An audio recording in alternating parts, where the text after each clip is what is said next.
एखन प्रायः रोड पर मर्दे सब निकले छथिन, बहुत गर्म छै, अस्त व्यस्त लोग के मोन छै। अगर किओ रोड पर बेहोश भऽ जाइ छथिन लड़का सब, तऽ ई नहि हम अहाँ कहियो जे हे ई दारू पी कऽ अथी छै भऽ गेल। ओकरा पुछियो।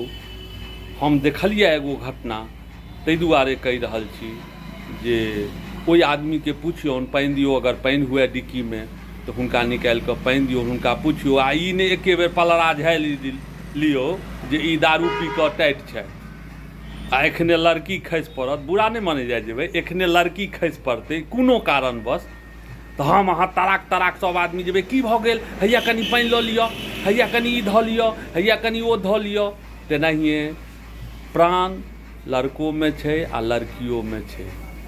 तैं अगर लड़को किओ एखन के टाइम में अगर रोड पर बगल में अगर पड़ल हुए, तऽ ई हमर अहाँ के धारणा जरूर होअक चाही जे ओहि आदमी के पुछियौन, पहिने हुनका होश में लाउ आ पुछियौन जे की भऽ रहल ये भाई साहब। आ एके बेर ई नहि कहियो जे पी कऽ फ्लैट छै भऽ गेल तेँ एना खसि पड़लैए।